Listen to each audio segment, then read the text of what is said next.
Welcome everyone. Today we have our another new episode. This is our 1417 episodes. We will discuss on global peace. We have our world famous speaker, Madam Ali Rice, Dr. Talib Raphael, Professor Philip, and Professor Ulrich Betts. Am I right? So first, I want to give chance our new speaker, Professor Ulrich Betts. What are the root cause of the global conflict today, and how can we address them through peaceful means? Professor. Yeah, thank you very much. I mean, it's a pleasure to be here, and I'm one of my roles is I'm also the chairman of the Future Insight Association. The Future Insight Association is a non-profit association that is organizing international conferences such as the Curious Future Insight Conference. And as you say, we are living in a time of increased rising conflict. And we started our Curious Future Insight Conference back in 2018. It was started at the occasion of the 350 years anniversary of MAG, KGaA Darmstadt, Germany, as the world's oldest pharmaceutical and chemical company. And at that time in 2018, everybody was still expecting a peaceful world to come. And when preparing and launching that special celebrations, we also launched the so-called Darmstadt Science Declaration, which is called also Make Science Not War. And Darmstadt, as some of you might know, is a city that has been completely destroyed during World War II. There was just one building left, one or two buildings left. All the rest was completely destroyed. And we launched this Make Science Not War declaration, which, by the way, everybody is cordially invited to sign. It's a global call to invest the scarce resources of humanity for further advancements in science and technology, so to solve the root causes of the problems rather than putting it in more military and weapons and war, as we are increasingly seeing today. So people can sign it at makesciencenotwar.com, and I'm notwar.org, and I'm happy to see many signatures. But coming back to your questions, what are the root causes? Many analysts were discussing about it. If you ask me, I think one key reason is that the last people that survived to see World War II are dying. And the voice that has been strong over the decades to warn humanity from the devastating effects of a war, they are getting weaker and they are disappearing because these people are just dying away. And if you look back in the history, then there's always a re-emergence of war and conflict if the people that fight for peace, because they have seen the devastating effects of wars, if their voice disappears. And I think this is the root cause of what we are seeing today. Thank you, Professor. Professor Fred, my next question for you: how can international institutions like the United Nations be reformed to better promote and enforce global peace? We have our UNWTO Secretary General in our session, so hopefully this question will be very crucial for our audience. Professor Fred. Yeah, as we all know, the United Nations and particularly the Security Council was formed after World War II, but the world has further evolved since then, and we have other countries that are getting more and more important and powerful. So it seems that the composition is not anymore up to date and not reflecting the weight of different countries today anymore. So some modernization would definitely be required. But at the same time, if you have countries that are starting wars, basically, that are sitting there and having a veto right, even this reform that I mentioned wouldn't make a big difference.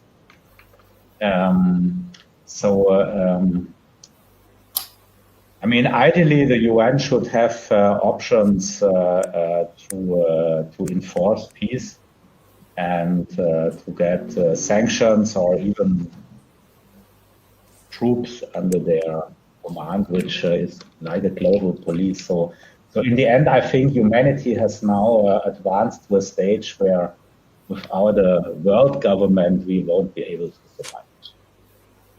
Thank you. Professor Fred, what you want to discuss about this question? How can international institutions like the United Nations be reformed to better promote and enforce global peace? Well, this week's Economist magazine featured a column by Ban Ki-moon. He co-authored it. I can't recall who the co-author was, but it was bemoaning the fact that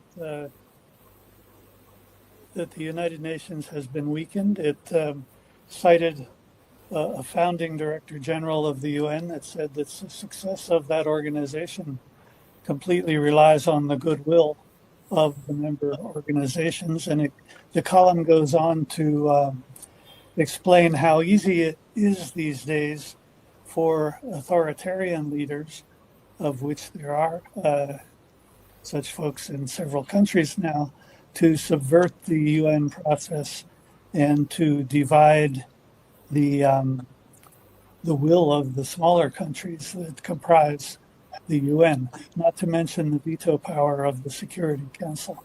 So the UN has a long way to go to recovery. Would you like me to share the other thoughts about global peace at this time? Yes, yes. Okay. Shortly after I left Asia and moved here to New Mexico, the Peace Engineering Initiative was started by Ramiro Jordan, the Associate Dean of the Engineering School at University of New Mexico. He grew up in very violent circumstances in Bolivia, and is, in addition to his engineering studies, he's very devoted to the idea that engineers can contribute to peace. So we published a special issue of this prestigious journal that I had the honor of editing for many years. Dr. Betts has published in this journal as well. And it was a special issue on peace engineering. And to me, the big points to emerge from it was that an engineer can invent a device that is 100% oriented to peaceful application. But there is always someone from a government agency, a terrorist organization, who can find a way to weaponize that invention. So from the perspective of invention, I think the peace engineering idea has some built-in contradictions. However, when we conceive of peace engineering in the sense of preparing young engineers for their careers, the inclusion of some liberal arts and social science courses in the engineering curriculum can prepare engineering graduates to work in employment situations that are not part of the military-industrial complex. Because I think the biggest fraction of engineering graduates today do go to work for defense companies, and so on.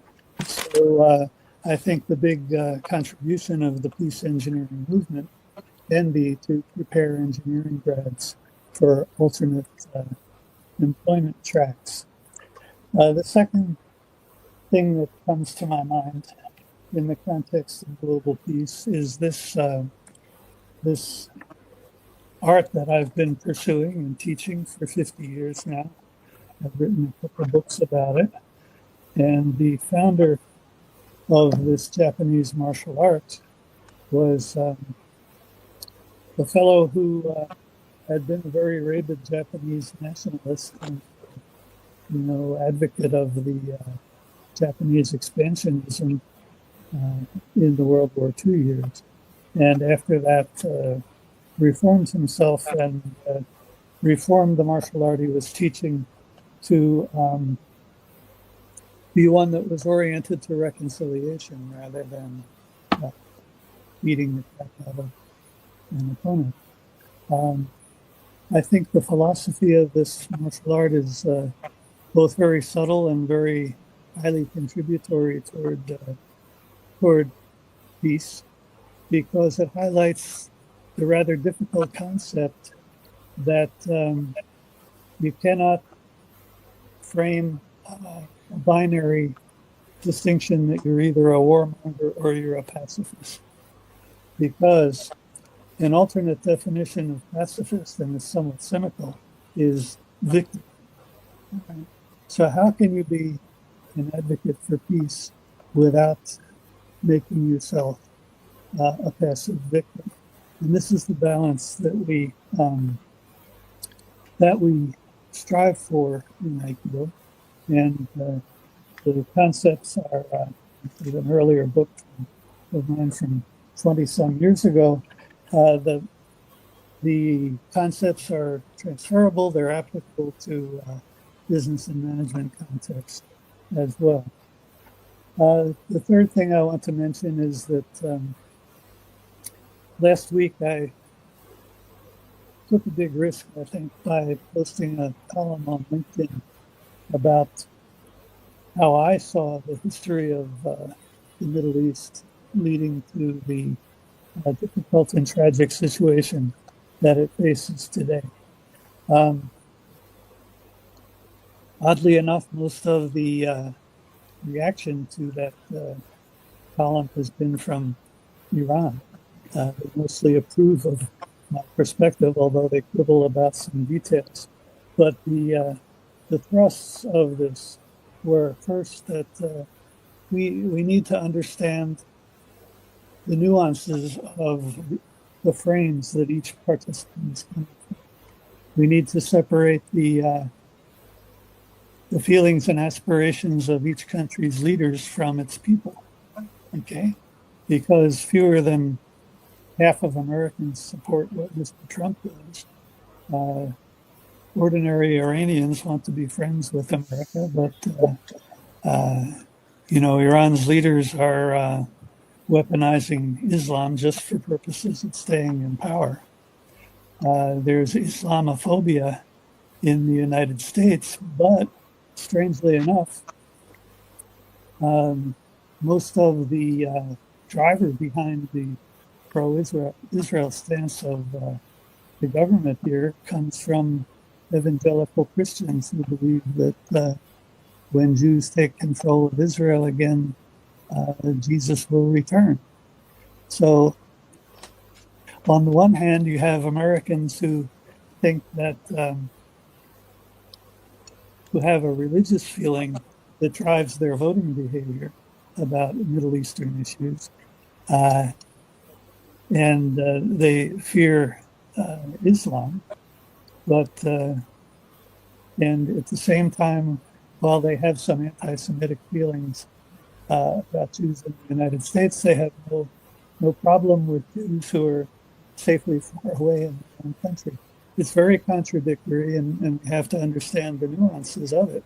In Israel, there's a prime minister who needs to stay in power because otherwise he'd be criminally indicted. Maybe he's already been indicted, but would stand trial.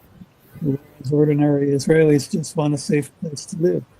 So, if one of these countries, one of these parties confronts the other on purely military terms or purely political terms, they're missing the chance to engage all the aspects of the other country's conceptual frame. And then there's the matter of anger. I had one response to this column that was just, this is drivel. And, not a very helpful comment, but it was given by somebody who was obviously raised to believe that anger and dismissiveness is the universal answer to any challenge, regardless of the logic of that challenge. At one point some years ago, I tried to access the Armed Conflict Database. Such a database exists.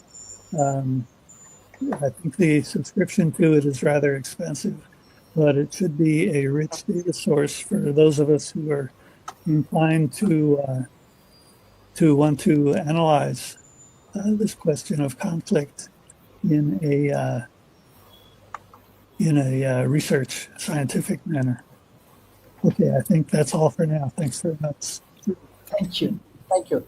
Mr. Paul, can you hear me? Paul? I can. Okay, we cannot see you. Okay, thank you. He is a media person, long time he has contribution for global peace. Mr. Paul, what peace mean to you and how your media can contribute for global peace? Okay. Well, first of all, I was very interested in Fred, what you've put together there. With media, I think that all media should have the Surgeon General's warning that this could be hazardous to your health. And I think probably every product should say the same thing, whether it's a peace product or any kind of, because a stick and or a bar or anything can be hit on somebody's head. So this could be very hazardous to your health, all products. So in the sense of peace, today is actually an anniversary of our Good News broadcast. And I think that's July 4th, 1998. We started 7 years before YouTube with other servers promoting the good in the world. I think a lot of what we're talking about, I know Sharif and Holmes and everyone, are talking about positive thinking, surrounding yourself with positive people like the Reverend Norman Vincent Peale, The Art of Positive Thinking. And I think it's not, as it always ends up being, is education. If you teach people to be kind and loving and caring, and if people can somehow come from families like that or have friends like that, you all potentially have the opportunity to realize who the bully is. and bullies are scary because a bully can hurt you, and then people are so afraid they stick by the bully. And it's the same thing like in a sandbox that we all grow up in. There's one or two people that are just plain old insecure. I like to use the word insecure enough to become a bully. So our thought here is that, there was a show called Damn Yankees. We try to accentuate the positive, minimize the negative, upbeat, not beat up. We've been creating a concert in Times Square for 23 years, the International Day of Peace. There actually is a day that the United Nations, 193 countries agreed to peace, which actually was created in 1984, not in 2002. Since we've been doing it, got reinvigorated in 2002. So a peace day has been around with 193 countries, many of which, including America, is not peaceful. Whether it's domestic violence or killing in the streets or other silly, crazy, unfortunate situations. So, I just think that the more we emphasize positive life, minimize the violence in our media, the sensational, this is really the way, because people don't understand what media is all about. Actually, I didn't understand. I got a master's degree, and the Jesuit priest taught me at Fairfield, this is the opinion of the management of the New York Times. And so what do you mean? Isn't this what it is? And then there's a museum called Newseum in Washington, D.C. And if you go into that museum, I haven't been there in some years, I think it's still there.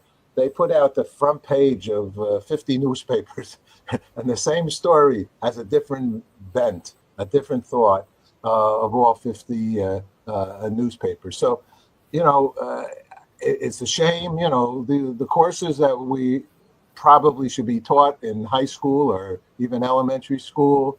Understanding media, how to raise a family, what is a family.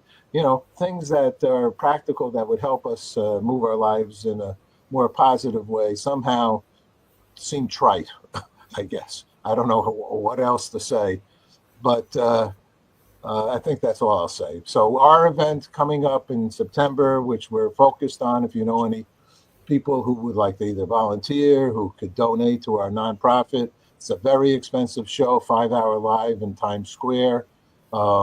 Big stage, big crew, partners with Earth Day. It's called the International Day of Peace. And in New York City, Climate Week kickoffs. We're going to actually try to pause the peace, World for Peace at 12 noon is the request by the United Nations for a ceasefire, acts of peace on the 21st of September. Our event's going to start on the 19th in the City Hall with the mayor and borough president to hopefully actually pause New York City. We can pause New York City's in essence, schools, police, and other administrative areas of which we have 17 billion employees. No, and $80 trillion budget. If we could put a hit on the city, no, I don't mean a hit. All right, put a love bud into the city of New York. I think with all the media out of New York, if we can get some enthusiasm. 193 countries raised their hand unanimously, a moment of silence for peace. If we could do a moment of silence, Ringo Starr virtually asking for a moment of silence and peace, and we can make love, not war, the old hippie-ish kind of thing, but not hippie-ish. That's it. It's called pausetheworldforpeace.org or Peace Day Party. Actually, I want to throw a party for the world and just hug and hopefully put down the guns and just make friends. All right, I'm done. Thank you. Madam Ali Weiss, you are one and only woman leader in our discussion. So how women can play important role for global peace? Okay, well, can you hear me? Yeah. Okay, well, one of the defining projects that I did was called Flow. And it was basically an animation that was made by children that were all under 5. And they basically researched their own animal in the world. They used Google Earth. They panned from their school. And then they did their own research. And the only thing that didn't happen in the film was that predators didn't eat prey. And there was no blood and no gore. But basically, For the Love of the World has become a bit of a mission and a vision for me.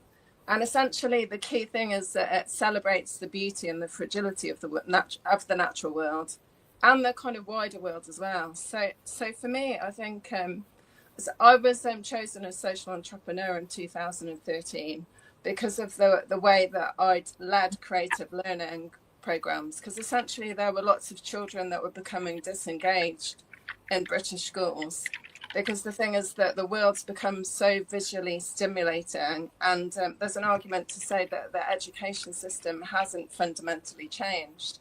So essentially, one of the key things that I always remember from Roger James Hamilton, who's the futurist behind Genius U, is that there's a distribution and problem in the world, and there's enough food, there's enough resources, there's enough money.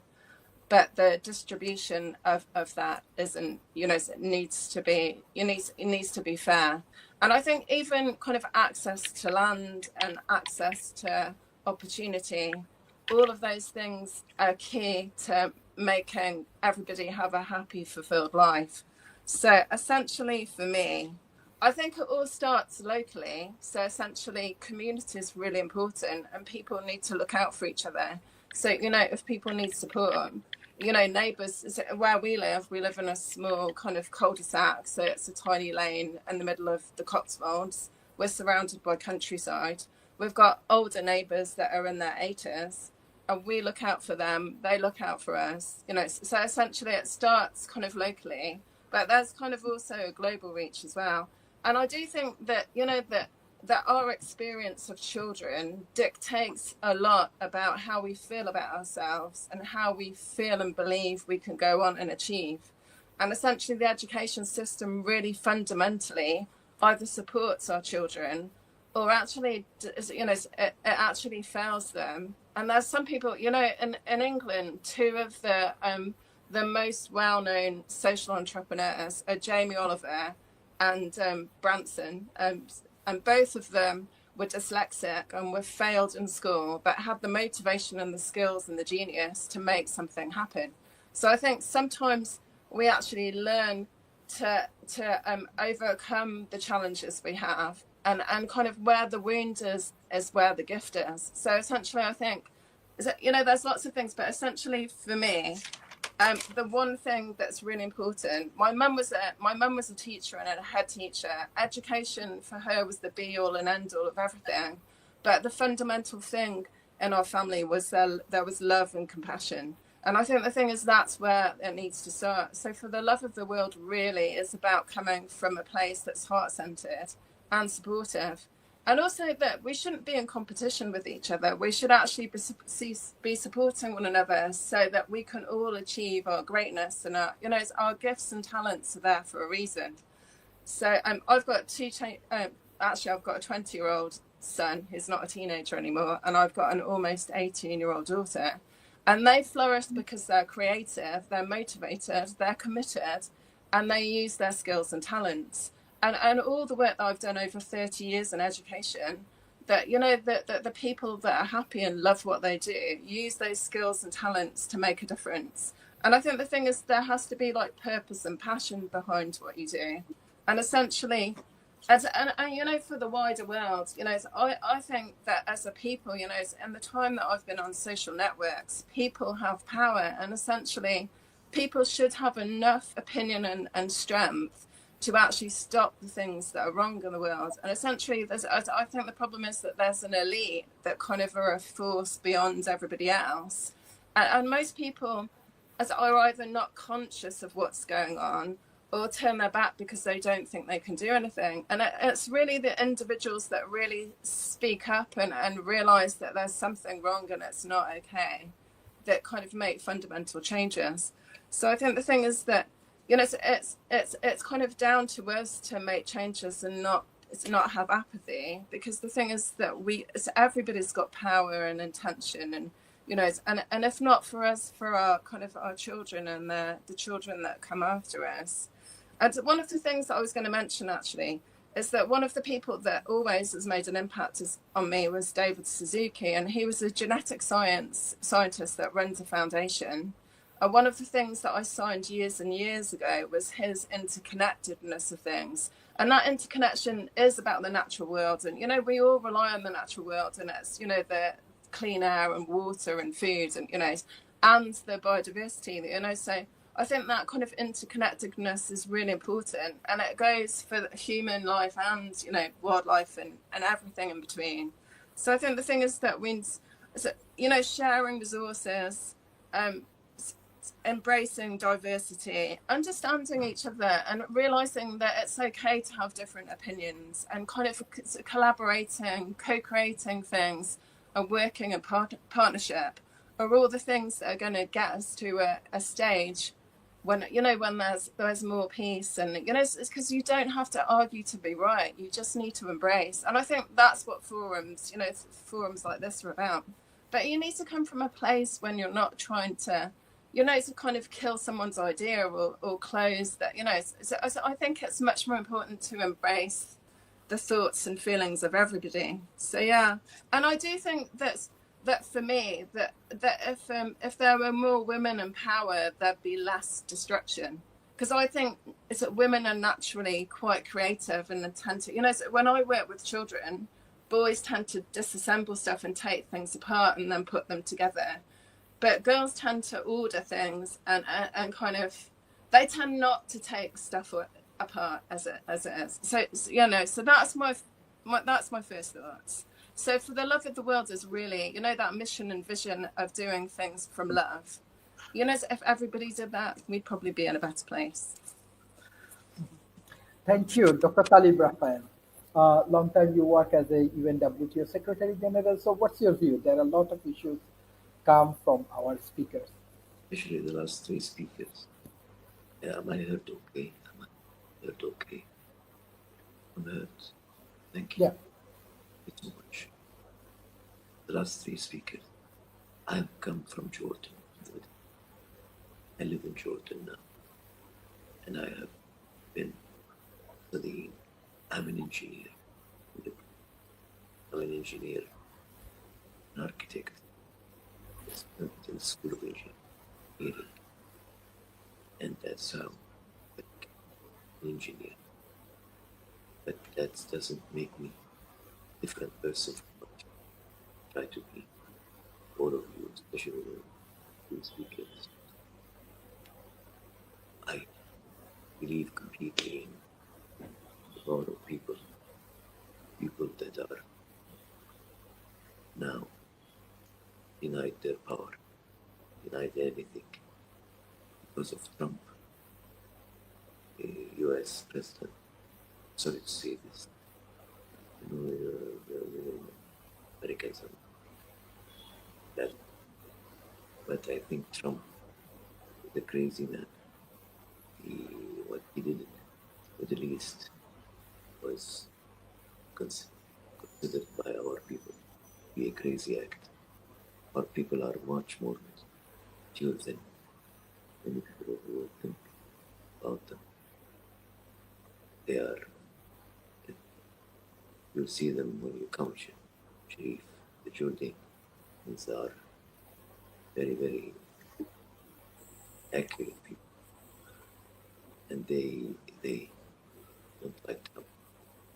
Unfortunately, he was the person that was brought to power by your people, by the Americans. Sorry to say this, but the Americans are to blame about him. 3 points that Philip wrote up, very important points. So are the last two speakers. I stand here ready to answer any question you may have on the Middle East, on Trump, on the issue of Iran, making the Iranian peace. You know, he's trying to get a Nobel Prize in peace, but he won't do that, won't be able to achieve that. Sorry to say this. I will better stop at point.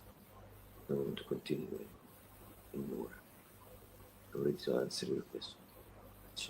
Thank you so much. Thank you. Thank you, Professor Ulrich.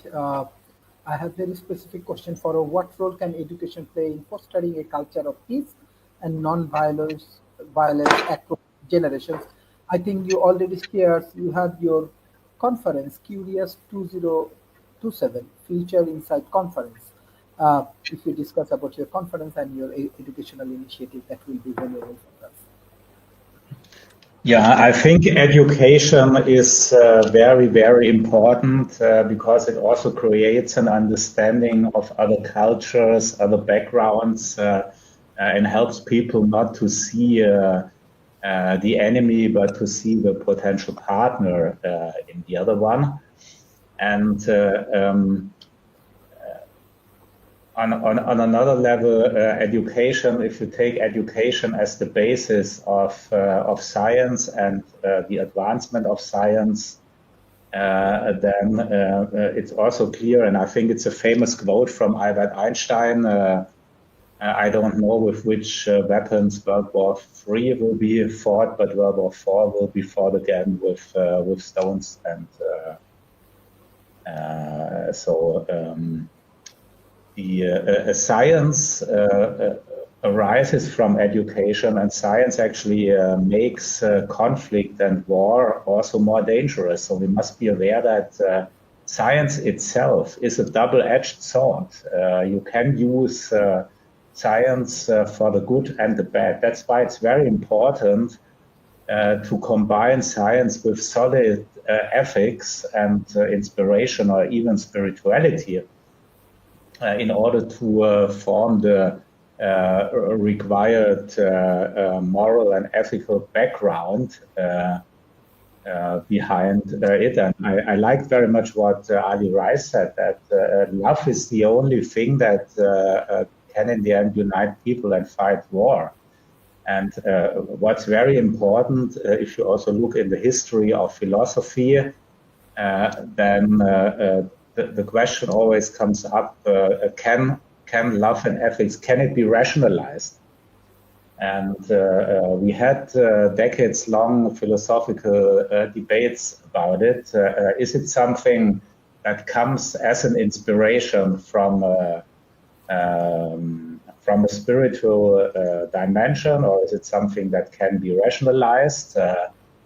But I think history has clearly shown that rational people can be extremely brutal. And if you look at the most devastating wars in the human history, this has all been done by people that were fighting religion at the same time, like Stalin, for example, or also in China during the Cultural Revolution of Mao.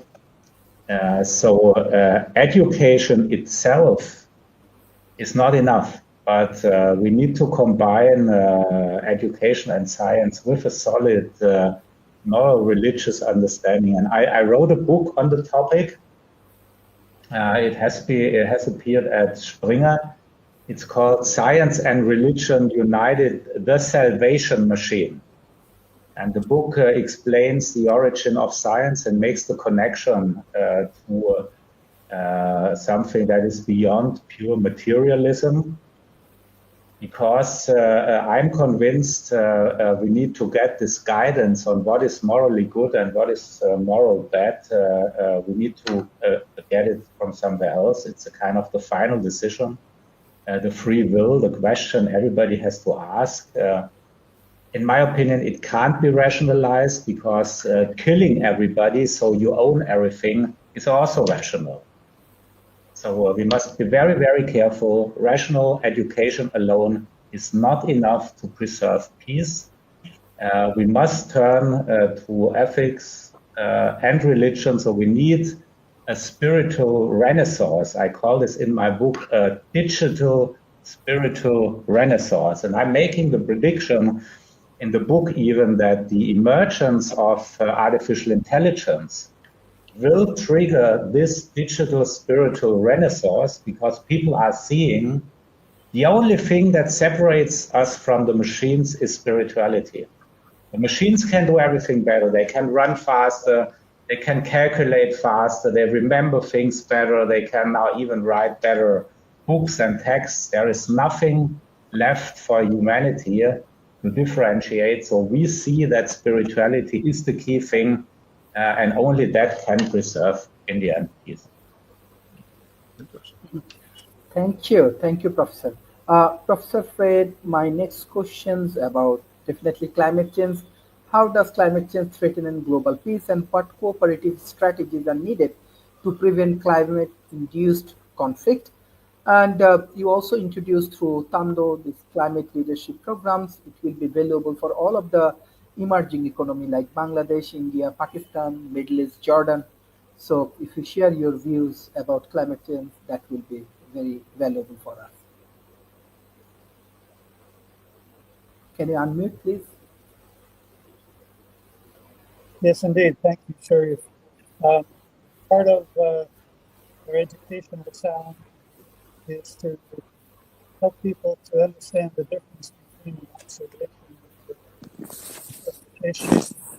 And some scientists are not totally good at distinguishing observation from interpretation. For example, if my hand were to shoot toward your head, and you notice that, of course, that's an observation. If you say that's conflict, but I'm attacking you, that is an interpretation, because I may simply be trying to remove a dangerous insect from your hair. So if we are predisposed to interpret things as conflict, I think this is a problem that raises its head in many situations. Now, as for the question that came up on the screen, I think we've discussed this before, that the climate change, migration, mass migration, and war all interact. And we can't solve just one of those three things. Oh, let's throw in pandemics. There's just 3 or 4 things that we cannot solve separately because each one of them causes the other. So you've seen that all the difficulty in Europe, the political controversy in the United States about migration, the violent incidents that have resulted from a lack of tolerance, and from in the United States, the government's overzealous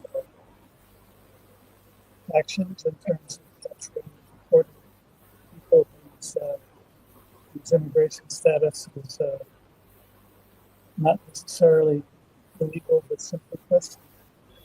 So the idea of how to understand the interactions among all these things, the interactions that we call highly crisis. This is an urgent educational hurdle, and it's one that we tackle in the Kondo Institute's leadership certificate program. It does incorporate AI to a very great extent. I want to mention another cause of conflict.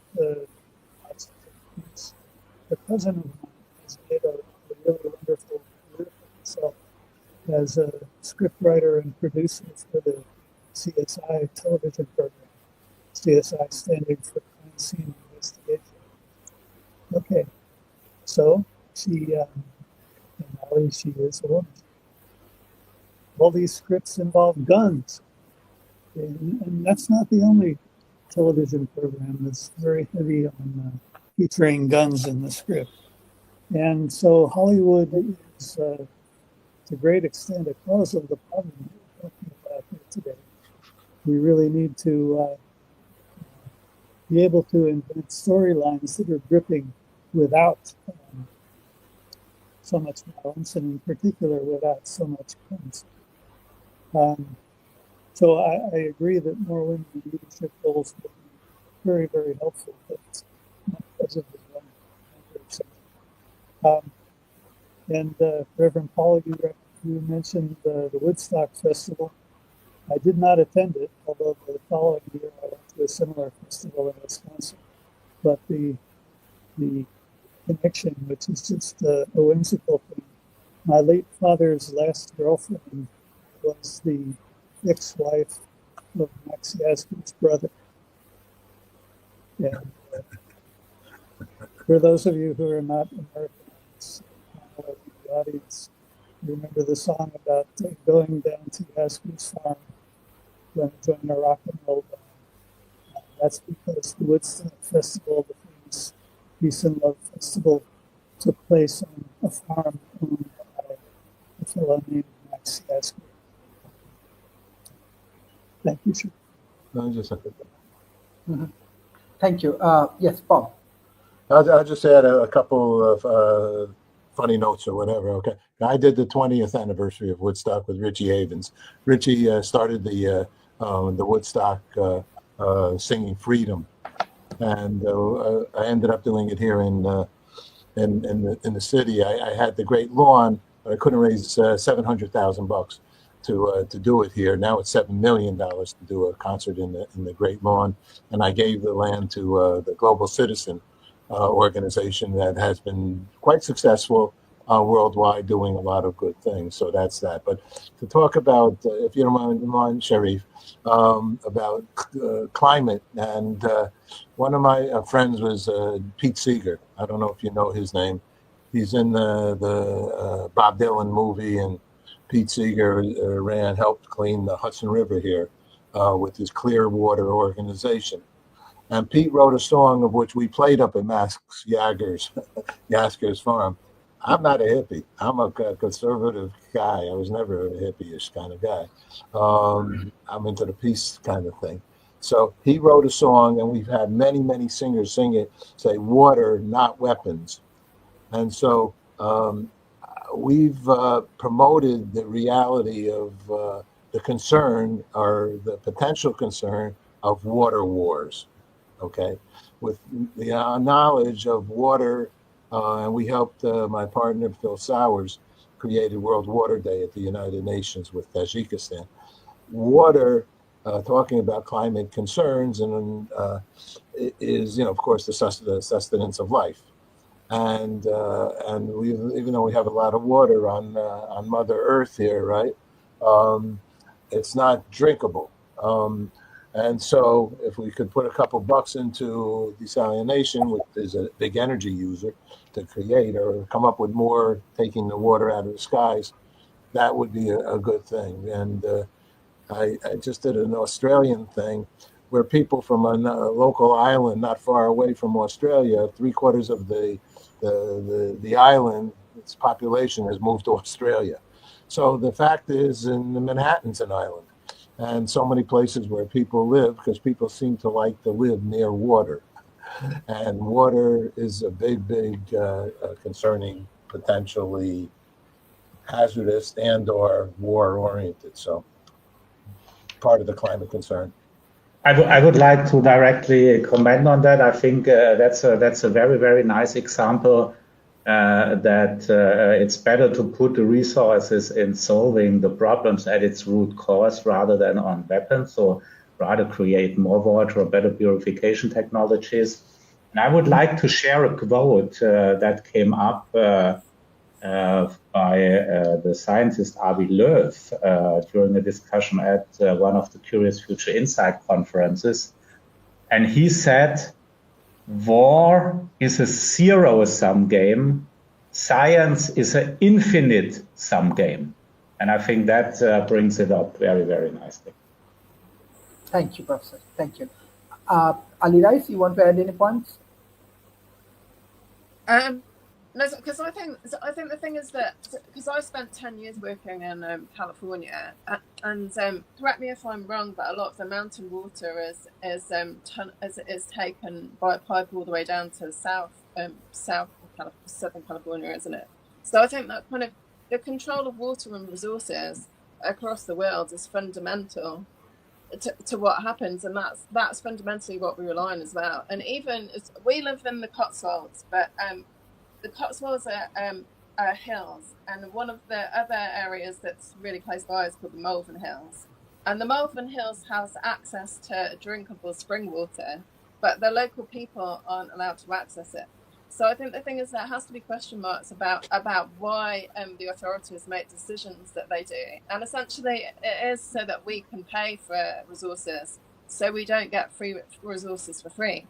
And I think the thing is, it's the same as arguably, Tesla, not Elon Musk, but Tesla. That there's ways of getting energy for free, and the thing is, but I think the thing is that people want to make profits, and the thing is that system of constantly profiteering instead of allowing people to have what they need is the problem. And essentially, what's crazy to me is that we've got food mountains in the West, and the EU throws away bananas that don't fit a certain size and shape, but there's people that don't have any food at all in other places in the world.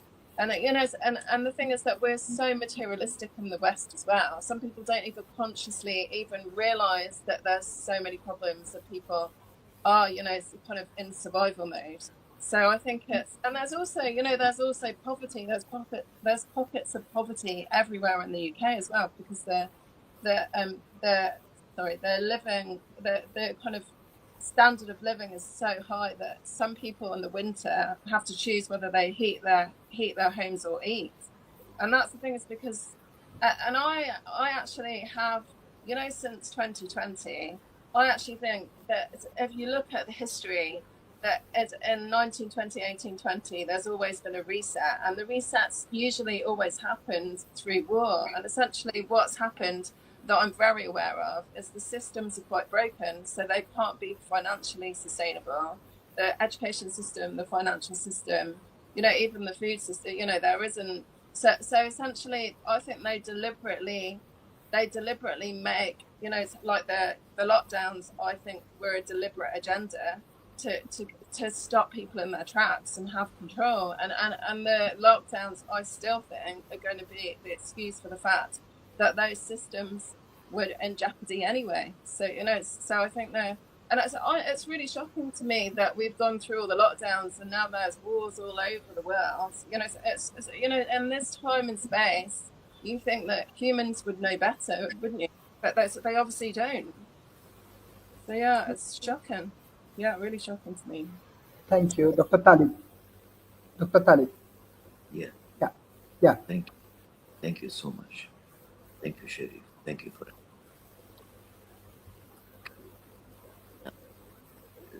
Regarding climate change, the developing countries are they're not producing. That's for sure. Something that can total. We should talking to people currently developed world. Developing. Mhm. Thank you so much. Okay, thank you.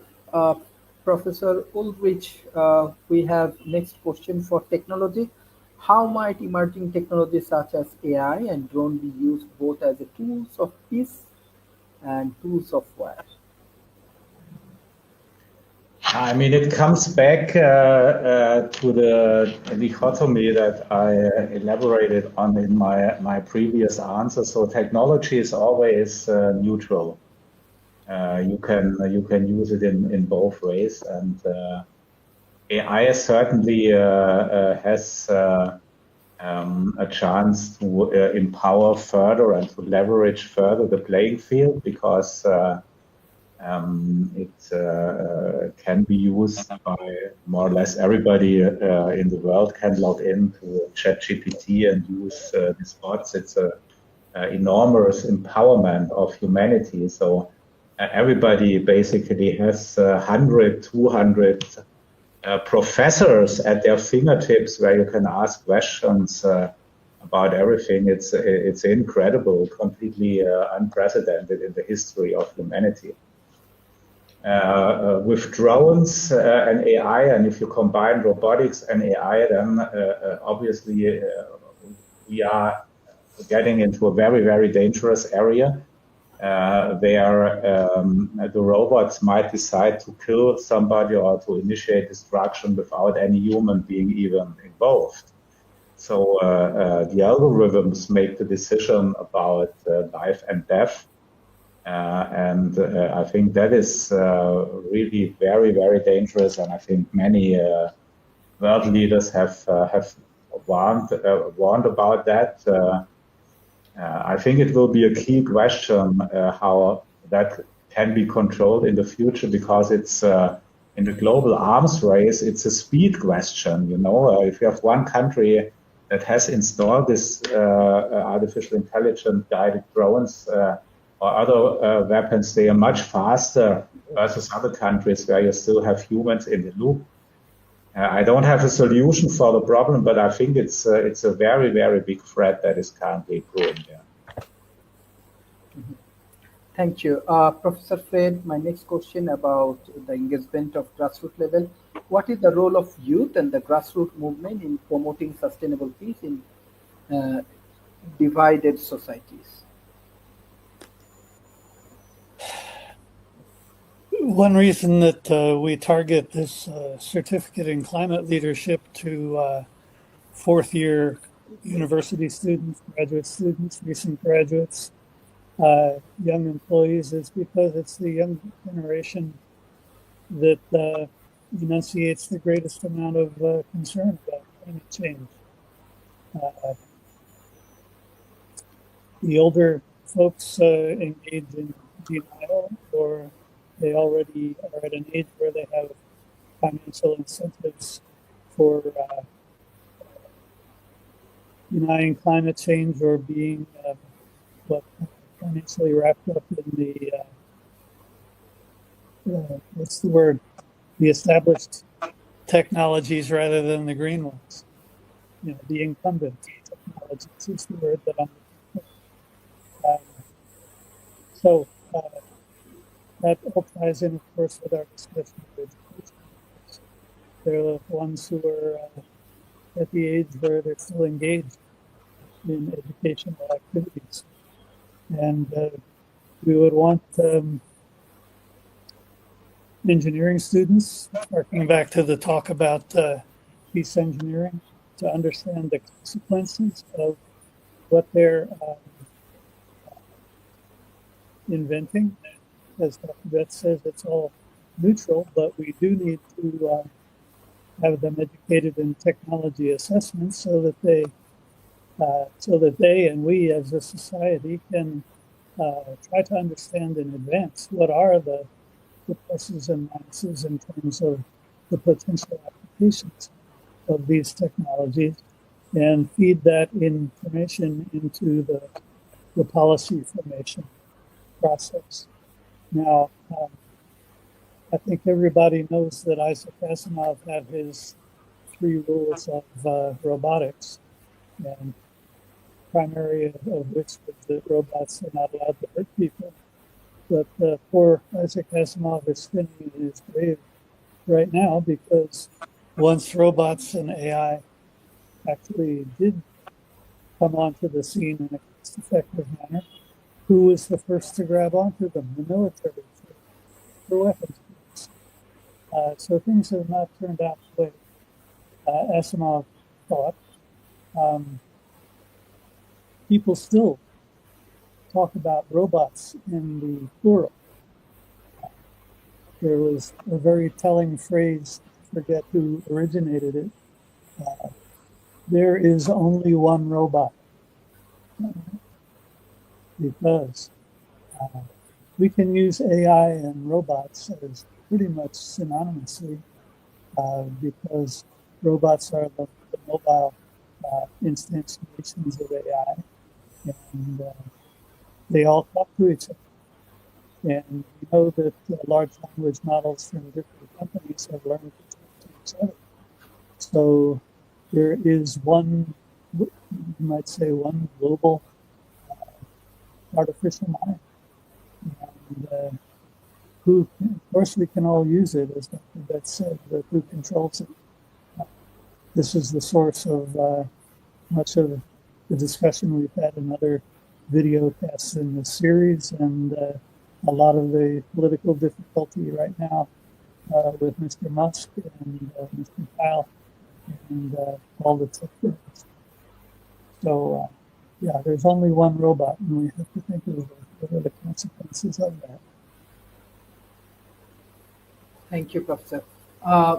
Mr. Paul, my last question for this round. How can cultural and religious diversity be harnessed as a strength rather than a source of divisions in peace building effort? Well, I think, from my observation here, I'm part of the faith-based community here in New York, which also extends to maybe 300 plus faith-based people throughout the United States, which we meet regularly. Actually, the mayor here is very religious, I'll say, of spirituality, and has a whole team involved with spirituality here in the city of New York.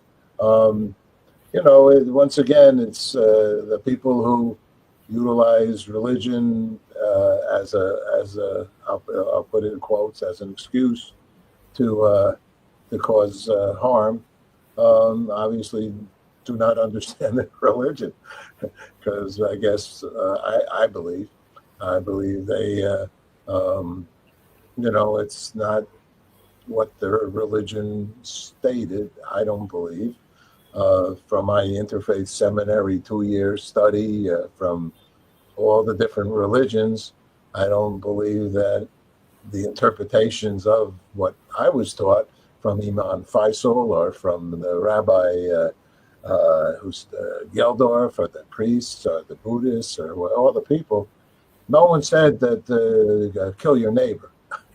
So I just think it's unfortunate, and I think it's the reality of humanity. There's a few bullies, a couple people who would, in the name of, cause some harm. So how do we overcome that? There's hundreds of organizations doing that specific thing. Interfaith community outreach. It's just a matter of, once again, a lot of this stuff would be wonderful if more people realize that there's lots and millions of people that are just involved with doing nice things in this world. I think it goes back to the media, Fred was talking about. It goes back to lots of things that everybody is speaking about here. We got the 6 do-gooders on this phone call. That's the bottom line. We need 6 billion do-gooders just to say, I took my kid to watch a ballet show. We just need the reality of our Homo sapienness. That's it. It's religion is just in my mind. I'm Jewish by birth, and I'm I'm interfaith, but I believe in humanity is my show. So that's it. The people just should. I don't believe in countries either. I'm a John Lennonist. This is my card. This is from the moon. No boundaries, no borders, no colors. We just we're in it together. So that's it's a peace cry. Thank you. Dr. Talib, you are a very experienced politician. Recently, we are observing many tensions in Asia, like Iran and Israel problem, Palestine and Israel problems, India and Pakistan problems. Bangladesh also have political instabilities and many more things. USA new government comes and they have new visions, especially this populism like increase around the world. So what's your thoughts? What your advice for these global communities for global peace, Dr. Talib? Global peace can only be achieved through and the real essence of the problem. For example, the Middle East, we have the problem with and Jews. I'm sorry to say that, not just the Jews, it's the Israelis. But the point is that we can't live with that for long. Can't do that. I think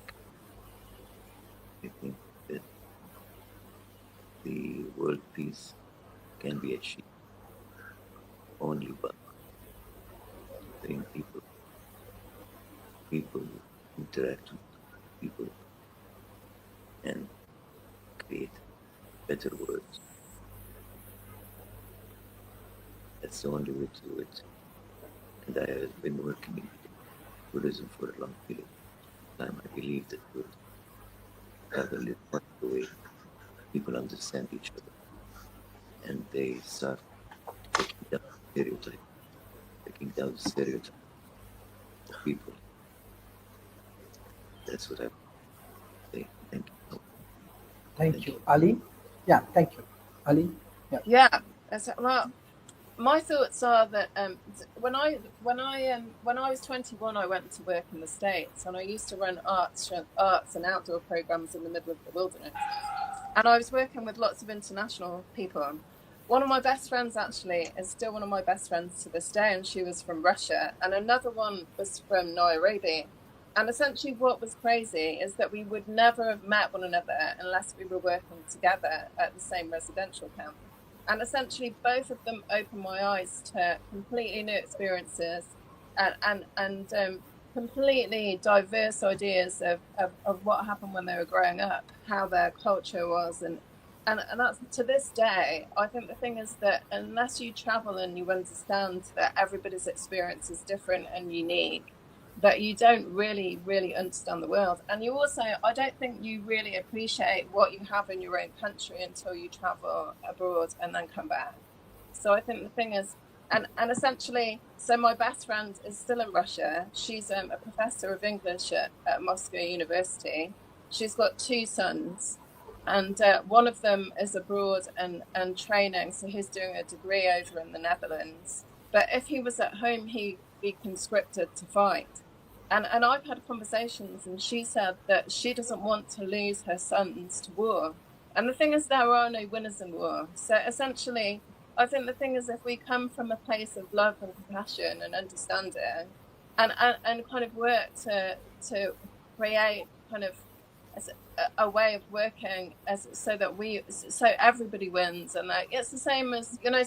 I think profit's not the one and only thing. I think planet, people, you know, it's all of those things. It has to be a win-win for all of those things if we make any decisions. I don't think you should manufacture things that either don't get recycled or don't biodegrade.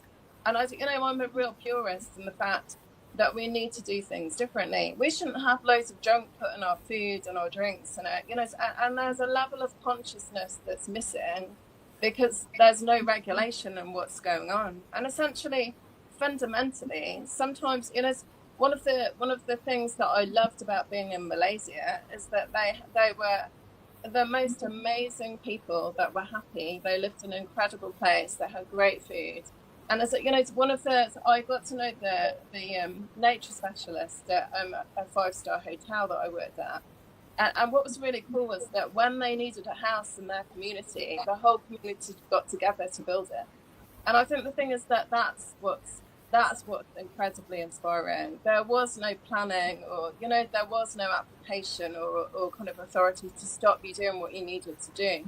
And essentially, I think in the Western world, everything's gone a bit crazy. So there are kind of lines and boundaries and restrictions, and so that there's a lot to learn from traveling and from meeting new people.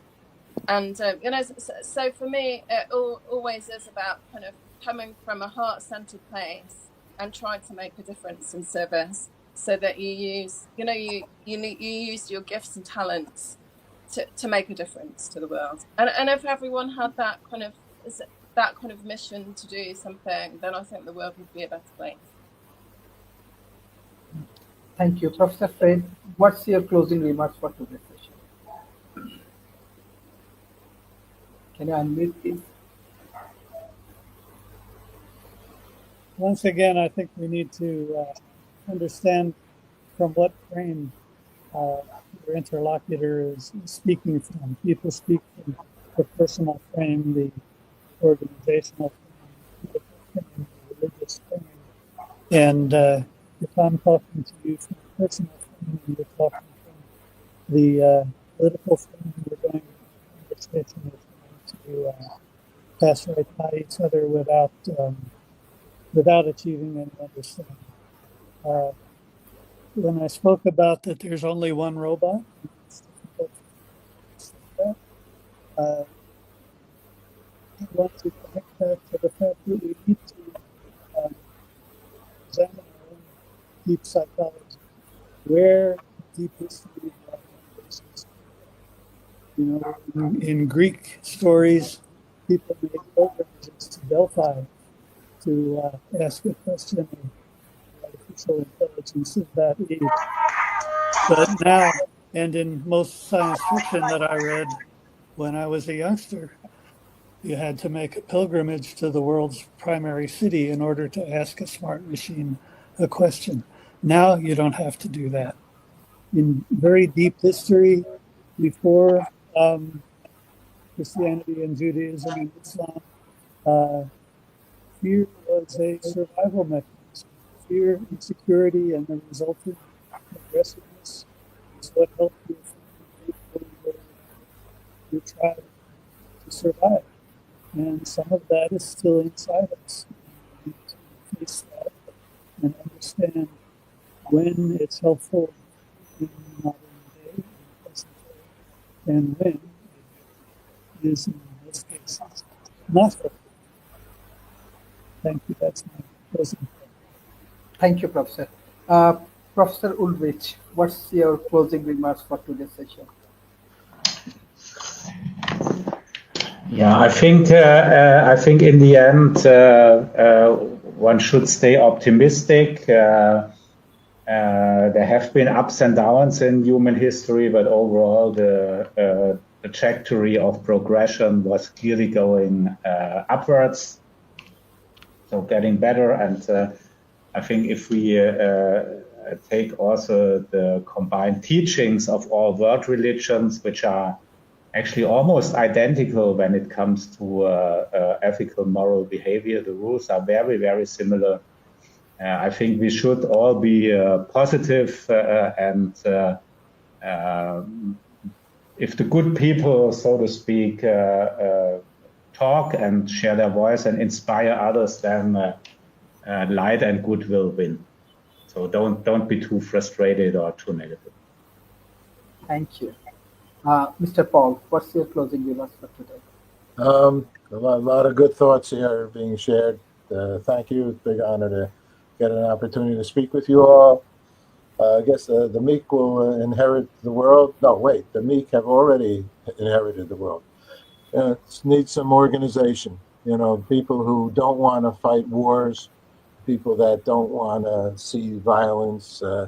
Somehow, worldwide, I don't know if the United Nations is the place, but some place has to become the place. And I actually really believe there needs to be some leadership in our world for peaceful acts. I know for many years we've tried, Dennis Kucinich, Marianne Williamson, for example, have tried to get a peace cabinet position here in America, in violent America. And so, you know, it's a struggle. It's a struggle because the word peace is not an easy word. I'm dealing with it for 23 years, and it's very hard. I've had, you know, getting, you know, people to be part of it, to be, what does that mean, peace? So I don't know, maybe there's a better world, a better concept for getting more people together to do good.